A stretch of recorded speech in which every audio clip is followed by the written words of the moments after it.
Welcome to Niu's cookbook. আমি এখানে আটা 2 কাপ দিয়ে দিলাম।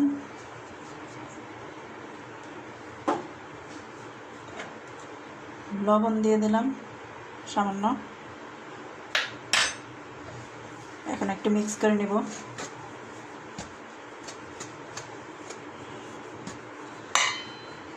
এখন পানি এখানে আমি 1 কাপ নিয়েছি, দেখি কতটুকু লাগে। অল্প অল্প করে পানি দিতে হবে, একসাথে দেওয়া যাবে না।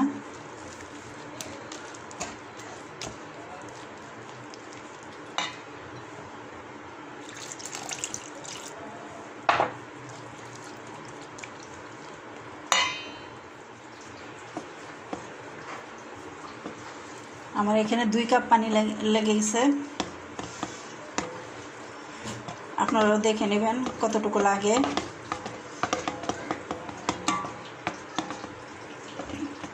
আমি যেহেতু 2 কাপ পানি দিয়েছি,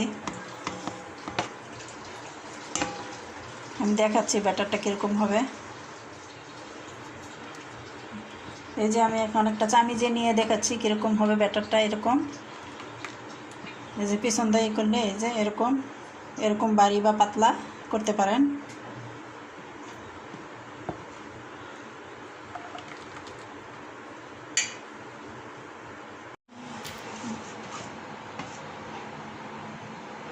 আমি এখন ফ্রাই প্যানে ব্যাটারটা দিয়ে দিচ্ছি। আর এখানে 1 চামচ দিয়ে আর একটু দিয়ে দিচ্ছি, বেশি দেওয়া যাবে না।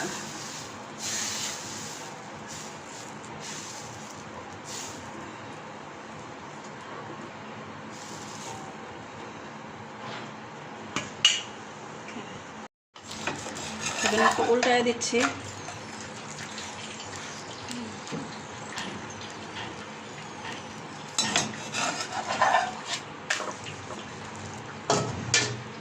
এখন এটার ভিতরে আমি পুর দিয়ে দিচ্ছি। এটা আমার আগেই ফ্রিজে ছিল রান্না করা। আপনারা যে কোনো উপায়ে পুর দিতে পারেন।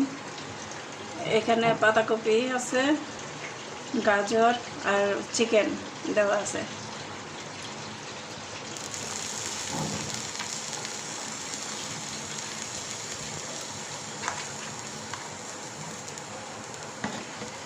আমি এটাকে স্বাদ বাড়ানোর জন্য আমি একটু ডিম দিয়ে দিচ্ছি।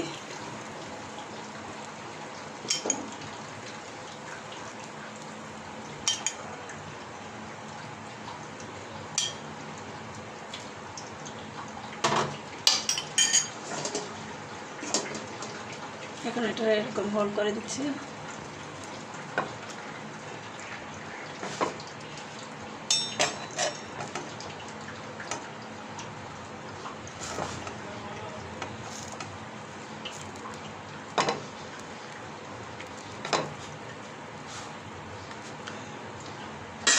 এখন সামান্য তেল দিয়ে দিব ব্রাশ করে।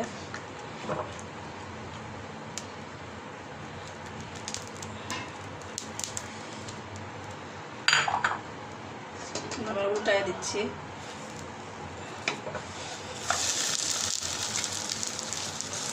এভাবে চেপে চেপে দিতে হবে যাতে এটা লেগে যায় জিনিসটা।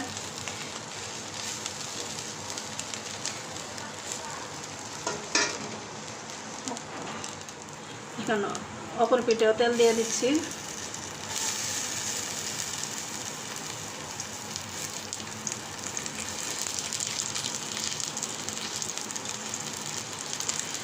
একদম সহজ পদ্ধতিতে পরোটার রোল যেভাবে খেতে চায়। বিশেষ করে বাচ্চাদের বেশি পছন্দ এই খাবারটা।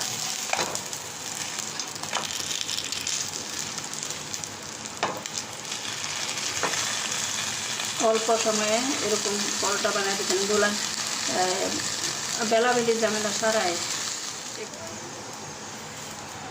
আবার উল্টায় দিচ্ছি এইভাবে। এখন তুলে নেব।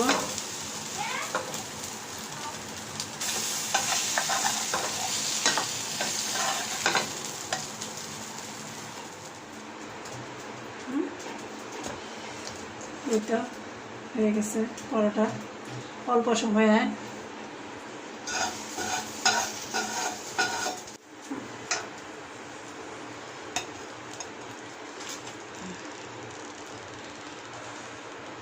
এই তো হয়ে গেল পরোটা সহজ পদ্ধতিতে, সফট, ভিতরটা একটু দেখে নিই। এই যে মজার একটা পরোটা হয়ে গেছে।